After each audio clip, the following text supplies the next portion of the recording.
Hello everyone, welcome to another video, and today this video is going to be talking about Marty Jannetty in the WWF. And Marty Jannetty, the first thing everyone thinks about when they hear the name Marty Jannetty is Shawn Michaels, his tag team partner, who went on to have tremendous success in the WWF as a singles competitor and eventually enter the WWE Hall of Fame. And I always felt Marty Jannetty was underappreciated as a talent. I mean, he did have his troubles outside of the ring, which prevented him from becoming the successful superstar that Shawn Michaels was. But I always appreciated all the times that Marty came back and he wrestled and he gave us little moments here and there throughout his career. And I get so upset when a lot of these wrestlers and a lot of these fans cut these promos about all these things saying, oh, he's the Marty Jannetty of the team. He's gonna get Marty Jannetty. Like, what the fuck is wrong with you? Marty Jannetty was one of the most talented wrestlers to ever step foot in the WWF ring. Yes, he had his personal issues. Yes, he had, so many problems outside of the ring. But to say that, use that term like it's something bad to be Marty Jannetty as a performer, I highly disagree. And that's why people got to stop saying that and using that term. It's the ultimate level of disrespect, if you ask me. That's just the way I feel. That's just my opinion. And I stand strongly 100% behind that opinion that I hold in high regard. So without further ado, as they say, here is my video regarding Marty Jannetty in the WWF. Well, I first started following the Rockers, aka Shawn Michaels, Marty Jannetty, in 1988 in the WWF. And the story's told that they got hired, I think it was in around 87, and then they got fired, and then they got hired once again. So there's so many backstories to that. But be that as it may, Marty and Shawn, they came back to the WWF in the summer of 1988, and they went in there and they had so many feuds starting out in their career. These guys were feuding with names like the Brainbusters, like the Fabulous Rougeaus, all those guys, the Conquistadors, Demolition, throughout their early run in the WWF. And they had so many matches with so many of these teams. Their matches with Demolition were great. Their matches with the Brainbusters made them shine more than ever and gave them grand exposure in the WWF ring. With two veterans like Tully Blanchard and Arn Anderson, they carry that program on for the better part about a year or so. I think it was throughout the fall of 1988 and almost the entire year of 1989, these two teams were going at it. I remember a match they had on Saturday night's main event, which was a really good 2 out of 3 falls match, in which the Rockers won that one. That was in November of 98. I think that was one of the last Rockers Brainbuster matches that was ever out there.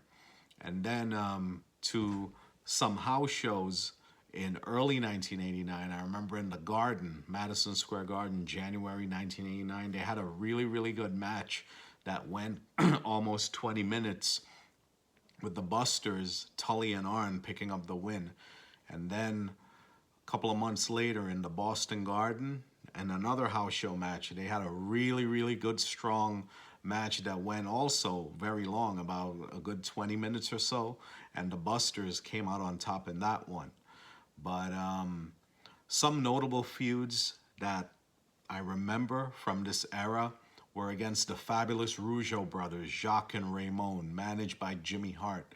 There was one match in particular that took place on a Coliseum video, and I think it was from Paris, France, at some point in the year 1989. It was a really, really good matchup. Very, very competitive. A lot of things went on in that match, and wow, it was definitely a show stealer. And also, there is one match that has not made the light of day between the Rockers and the Fabulous Rougeaus that happened in October of 1989. And I'm talking about an untelevised Iron Man match, 60-minute Iron Man match that transpired from the Nassau Coliseum in October of 1989 between the Rockers and the Rougeau brothers. That match is a lost gem, and to this day, I have not seen that match. I don't think there's footage of it at all that exists. WWF, in an era where they were recording everything and all house shows at that, you would think they would have this match on video somewhere stored in the vault. But unfortunately, it hasn't been able to turn up in the last 30-something years. So who's to say even if they have it on record or not? Probably not. Yeah, but this matchup, how I wish I was there, and I wonder what a 60-minute Iron Man match between those two teams looked like back in that point in 1989. Would have been very interesting to see. And then you move on to the year 1990. On Saturday night's main event, the Rockers, they would have a really, really good match on the April 1990 edition of Saturday night's main event with the Rockers. This is the match where Bret Hart and Shawn Michaels showed that they were bound for superstardom and for singles aspirations. The way they went in there and they locked up with one another. Marty was no pushover either. Marty, oh my gosh, Marty could work his ass off, and Marty showed something that he was something special in that matchup. The match went on a good 15 minutes or so, but then it ended in a disqualification, so we did not get a particular winner in this particular matchup here. So unfortunately, Demolition got involved and all men brawled with each other, causing a disqualification. Aside from that, a very good match that took place on Saturday night's main event. One of the best Hart Foundation Rocker matches. Fast forward, October of 1990 at a TV taping. We would see the Hart Foundation lose the tag team titles to the Rockers in a best 2 out of 3 falls match. Unfortunately, during this match, the top rope snapped, and Vince McMahon wasn't too particular with having the match air on TV because towards the end, it looked a little sloppy, and he didn't want to put that out there on television. So they had it where the Rockers would win the match, celebrate with the titles in the ring, and then later on, the match was shelved into the vault before it ever made television. So the tag team title win with the Rockers, it never happened, even though it did in front of a packed house in October of 1990 on a TV taping of Saturday night's main event. But then, so they gave the Hart Foundation back the titles as like if nothing ever happened. So then in the summer of 1990 now, going back a little bit, we would see the Rockers, Shawn and Marty, get into a feud with Power and Glory, Hercules and Paul Roma, the newly heel-turned Paul Roma and the newly heel-turned Hercules. The story going into this match at SummerSlam 90, Shawn had an injured knee, so Marty would go in there and fight the match on his own. It was a kayfabe injury. Shawn came into the match with a bad knee, and the story of the match is that Hercules took the chain to Shawn Michaels' knee, and Marty was the only man in there just going one on two against Hercules and Paul Roma. A tremendous showing of heart and intestinal fortitude. Marty fought his ass off, but in the end, the Rockers, Power and Glory would defeat the Rockers, and they would win the matchup. Marty got a tremendous ovation for his efforts in this match. He was just on fire the whole time fighting off Hercules and Paul Roma. That match, SummerSlam 90, go and you'll see it, and you'll see Marty get his approval from the fans in that particular matchup. All right, so then December of 1990 comes on an episode of WWF Superstars where there's a tag team match with the Rockers against Chuck Austin and another wrestler. These were the enhancement talents. I can't remember who his partner was, Chuck Austin, but Marty did the rocker dropper on this guy, and unfortunately, this guy ended up getting paralyzed in the process. Anyway, long story short, there was a settlement. The guy won $1 million lawsuit where he collected several millions of dollars, and then to move on from that, life continued. And then going into the year 1991 at the Royal Rumble, we would see a really, really good match between the Rockers and the Orient Express. This matchup right here, oh my gosh. You have to be a really, really big fan of pro wrestling to appreciate how really good and smooth this tag team matchup was here at the 91 Rumble. This is probably the best opener in the history of the Royal Rumble pay-per-view event. The Rockers versus the Orient Express, they went about 20 minutes or so, and they stole the show. They were the opening match, and they were the match of the night, considered by many people, and the Rockers will be victorious in this one. Also, I forgot to mention, check out WrestleMania 5. It was a really good match with the Rockers against the Big Boss Man and Akeem. And the highlight of that match is where Akeem just took Shawn Michaels' head off with a clothesline, and the way Shawn Michaels sold that, oh my gosh, it just looked brutal. Anyhow, back to 1991. So WrestleMania 7, we see the Rockers versus the Barbarian and Haku.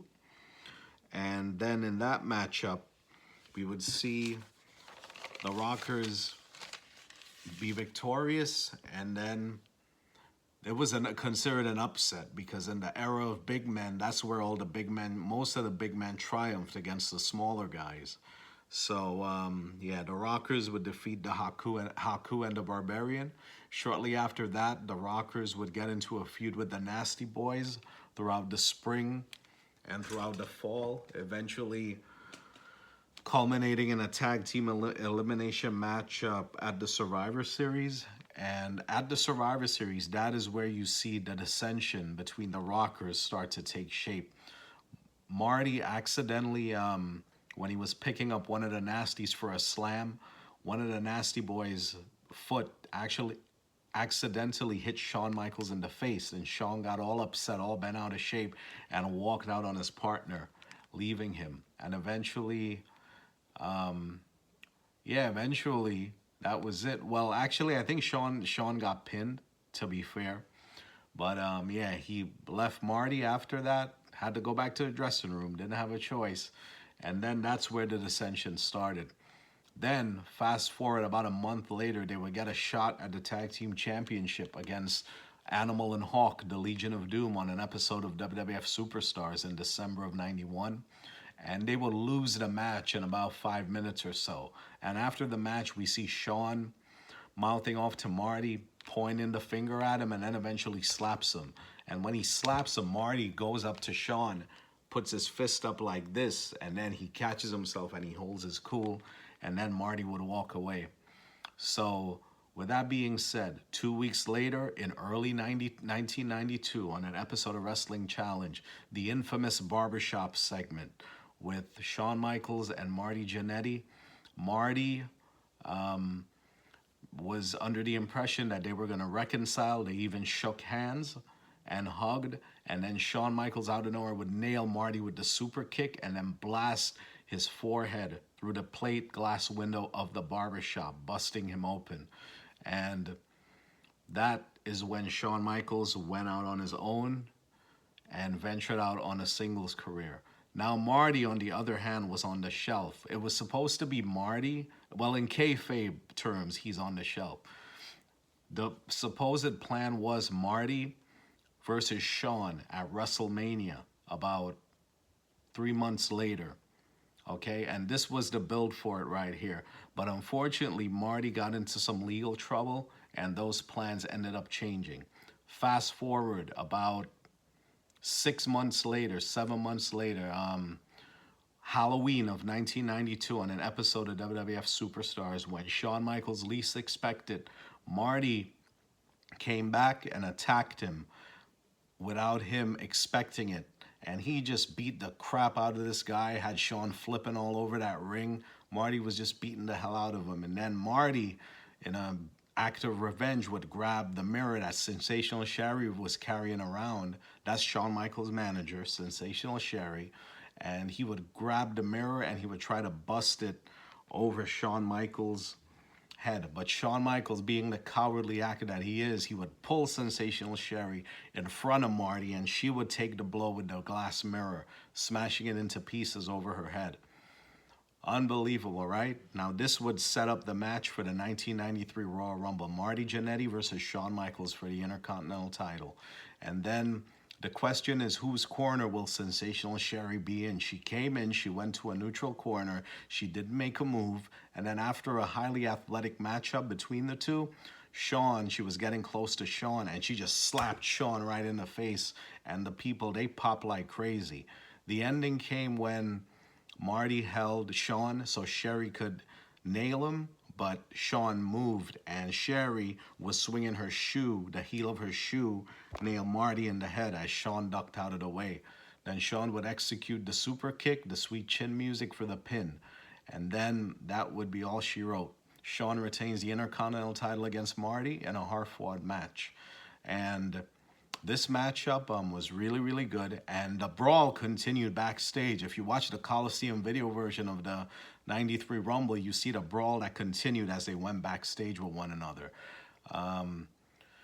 Then Marty would once again disappear from the WWF for several months, and it was not until, let me see, about 5 months later, in June of 93, he would return at a house show, and he would defeat Shawn Michaels in that house show, the June of 93 house show from Albany. No, I'm sorry. My mistake. This would be on an episode of Raw, May 17th, 1993. He would return and challenge Shawn Michaels on Raw, and then the match would be made official, and then Marty would capture the Intercontinental title from Shawn in the May 17th, 1993 episode of Monday Night Raw, pinning him with the help and distraction of with the help of Mr. Perfect, who distracted Shawn Michaels in order for Marty to win the Intercontinental title. But Marty's reign would only last about 3 weeks or so, and then Shawn Michaels would regain the Intercontinental title from Marty Jannetty on the June 7th house show, like I was saying earlier, but that's when it actually happened. June 7th, 1993, Albany, New York. Shawn Michaels regains the Intercontinental title from Marty Jannetty with the help of a debuting Big Daddy Cool Diesel. All right, so later on, after that, we would see Marty would get a little bit lower down the card. It was at SummerSlam 93. Actually, before we get into that, let's talk about the rematches Shawn and Marty had. They had a very, very good rematch on an episode of Raw in July of 93. I think this match was probably their best matchup out of all the matches they had with one another. And Marty cost himself the match when he attempted a high cross body onto Shawn while Shawn was on the ropes, and Shawn just moved, and Marty just went flying outside of the rope. He took a bad fall there, and then I think it was Diesel that threw him in, and Shawn got the pin. This is a really, really good match. Please, this is a lost classic. If you haven't seen it, check it out. July 1993 Raw, Marty versus Shawn for the Intercontinental title. You are gonna love it. And then SummerSlam 93 happens. Marty Jannetty, one-on-one with Ludwig Borga. Ludwig Borga, the Hellraiser from Helsinki, makes short work of Marty Jannetty in about 5 minutes or so. What a way for Marty to drop down the card. And notwithstanding, also, Marty, in the summer of 93, he would have a great steel cage match against Shawn Michaels. on one of those Coliseum video releases. I remember seeing it, a hell of a cage match, but the X Factor known as Diesel would play a part and cost Marty the match, and Shawn Michaels would win the match and retain the Intercontinental title once again. Then you go even forward, fast forward to 1993, November of 1993, the Survivor Series, the team of Razor Ramon, the Macho Man Randy Savage, Marty Jannetty, and the 1-2-3 Kid taking on IRS, Diesel, Adam Bomb, and the model Rick Martel. A mixture of veterans and a mixture of new guys all together there on both opposing teams. Marty Jannetty and the 1-2-3 Kid would be the victors. In the end, Marty Jannetty would eliminate the remaining Adam Bomb with a sunset flip. And that crowd in Boston, they popped hard when Marty got that win, man. I was so happy that Marty finally got that big win on pay-per-view, that big win, that one win that he needed. I was just so happy that Marty got that one pay-per-view win. Even if it was for one pay-per-view, he got the win, and the crowd, they approved. They really, really approved him so much. I was so happy that he won that. I think that was the first time he won a match since the Royal Rumble 1991 with Shawn against the Orient Express. But Survivor Series 93, it was Marty's night, as him and the Kid were the sole survivors in this matchup right here. Then later on in 1994, on the one-year anniversary of Monday Night Raw, we would see Marty Jannetty and the 1-2-3 Kid defeat Jacques and Pierre, the Quebecers, for the Tag Team Championship. What a special moment this was. Oh my gosh, that crowd just went crazy and ballistic after those two won the tag team titles. But, however, the reign would not last long, because 1 week later, in January of 1994, on a cold, snowy night, Monday night in Madison Square Garden, the Quebecers recaptured the tag team championships from Marty Jannetty and the 1-2-3 Kid. And yeah, I was upset about this, but hey, what can you do? It's pro wrestling, right? Everything is done all in fun. And then after defeating Johnny Polo on an episode of Monday Night Raw, Marty Jannetty in February of 94 would help Razor Ramon retrieve his gold from IRS's briefcase, who had stolen the gold of Razor Ramon. Yeah, and these are one of the last times we would see Marty for quite some time. I think this is the longest stretch of time Marty was away from the WWF. And it wasn't until September of 95, Marty Jannetty appeared in the WWF once again, and he defeated the gentleman known as Skip, who, accompanied by Sonny, of course, they're known as the Body Donnas. They would have a very, very good match on an episode of Raw.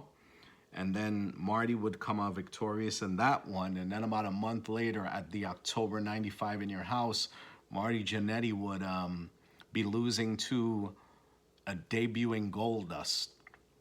A debuting Goldust, a.k.a. Dustin Rhodes, as we all know, was Goldust. So Marty over here, yeah, in this one, Goldust, of course, won, being that it was his debut. And then at the Survivor Series 1995, let me talk about that. Marty Jannetty would have an outstanding performance in the Survivor Series Elimination Tag Team match that went on, that opened the show. I'm talking about the team of Barry Horowitz, Hakushi, Bob Sparkplug Holly, and Marty Jannetty against the team of the 1-2-3 Kid, Skip, Rad Radford, and Dr. Tom Pritchard of the Heavenly Bodies. The end came when Marty, it came down to Marty and Skip. There was, it came down to Marty and Skip and the 1-2-3 Kid, 2-on-1. So there was a point in the match where Skip was climbing the top rope and he was pummeling Marty while climbing up there. So they both get up there, they're exchanging blows back and forth, and Marty miraculously, first time ever I ever seen this move done, he picks up he picks up Skip and he power bombs this man off the top rope onto the canvas. And that crowd, in Washington, D.C. was just like, holy shit, when they saw that. That was the first time I ever seen anything like that happen, and it was impressive to see. Anyway, Skip was eliminated. Then the 1-2-3 Kid, of course, with interference from Ted DiBiase and Psycho Sid, they cost Marty the match, and the Kid ended up being the victor in that matchup. Yeah, but that was an outstanding performance by Marty, man. It was just unbelievable. Fast forward a month later, Marty joins forces with Razor Ramon to battle the duo of Psycho Sid and the 1-2-3 Kid, managed by the $1 Million Man Ted DiBiase. Razor and Jannetty would come out victorious in that match as they won that war. And then at the beginning of 1996, Marty got put into a tag team with a gentleman by the name of Leif Cassidy, aka Al Snow. At the time, he was known as Leif Cassidy. So they were called the New Rockers. And they were literally spent all the rest of the year feuding with 3 tag teams: the Smoking Guns, the Body Donnas, and the Godwins. The tag team division was very, very weak in 1996, and you literally only had 4 official tag teams. Well, 5 at some point if you count the British Bulldog and Owen Hart, and maybe 6 if you count Doug Furness and Phil LaFawn, but they came later on towards the end of the year. But anyway, yeah, Marty was stuck in that tag team. In July of 96, however, kind of a career resurgence happened when Shawn Michaels and Marty Jannetty once again met for the WWF Championship on an episode of Raw. But this time it was for the WWF Championship. They never fought over the WWF title. And this was a really, really good match. Shawn Michaels obviously was victorious in this one. And wow, this was the last Shawn and Marty match ever that we ever got to see between the two. And yeah, and then the rest of the year, Marty was just in limbo. He was just losing to random people, losing to great superstars like Savio Vega, Psycho Sid. Yeah, and then that was pretty much the end of the road for Marty. Sometime prior to Survivor Series 96, Marty suffered an ankle injury. And we would see Marty get eliminated in the traditional Survivor Series match with the New Rockers, British Bulldog, and Owen Hart versus Doug Furness, Phil LaFawn, and the Godwins, where Henry Godwin would deliver the slop drop and Marty would be out of there. Marty would disappear from the WWF shortly after this. Then you fast forward, I believe he did have a short run in WCW for some time, but back in those days, I didn't used to follow WCW that much, so I couldn't tell you off the top of my head exactly what he did and who he wrestled there. So you fast forward to the year 2005. Build to the Marty Jannetty, to the Shawn Michaels Kurt Angle match for WrestleMania 21 in 2005. We would see Marty reappear, and we would see the Rockers reunion. The Rockers reunion on Raw happened when Shawn and Marty wrestled La Resistance. And Marty, being away all those years, the guy looked like he never ever missed a beat. And it was so refreshing and so good to see Marty after all these years. To see Marty and Shawn side by side with one another around the same age group, if that makes sense to you. It was just refreshing to see them, like, just right there next to each other. And he looked great. He looked impressive, like he hasn't missed a beat, and he looked like he still had it all in him that he used to in all those years he wrestled in the WWF and in the WWF. And then the prominent highlight of this return would be featured on an episode of SmackDown, in the March 17, 2005 episode of SmackDown, Marty Jannetty one-on-one with Kurt Angle. What a match. What a spectacular match between Marty Jannetty and Kurt Angle, and a really, really good showing by Marty. Marty went about more than 20 minutes with Kurt. This match between Angle and Jannetty could have easily headlined a pay-per-view. It was so damn good. I enjoyed the hell out of it, and it's one of my favorite TV matches of the year 2005. In the end, Marty was just countering everything Angle was throwing at him. He was so smooth. His execution of the moves were so smooth, and And just like he flowed naturally with Kurt Angle. If you haven't seen this match, please check it out. The March 17th episode of SmackDown, Marty Jannetty, Kurt Angle. In the end, Marty would tap out to the ankle lock when Kurt slapped it on him, and Marty would tap out. But a really, really good matchup. A really, really wonderful, excellent matchup.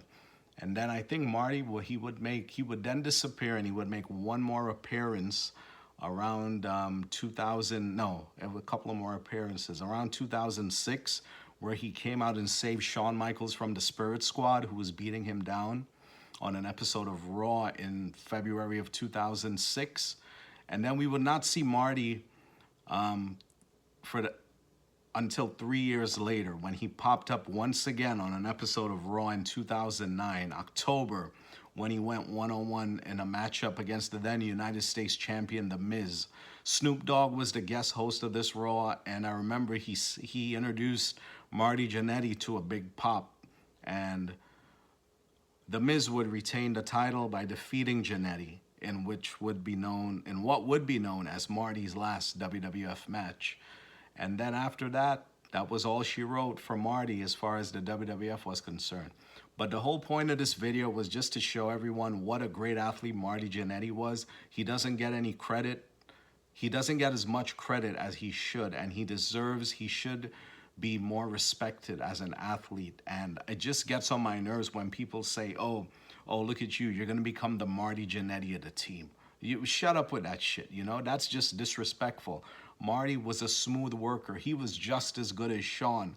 Dare I say, perhaps even better than Shawn. If the demons hadn't gotten the better of Marty, I believe Marty could have risen to much higher superstar status, and he was much capable of being a world champion in the WWF in those days. It's just, sometimes that's just the way the cards are dealt. But Marty, your work is appreciated by a lot of us. We love you as a performer. And, I hope you see this video, because I'm one of your biggest fans, and I have all those childhood memories of you. And to me, you'll always be one of the best in my book. And Marty, my hat's off to you, my friend. Much respect.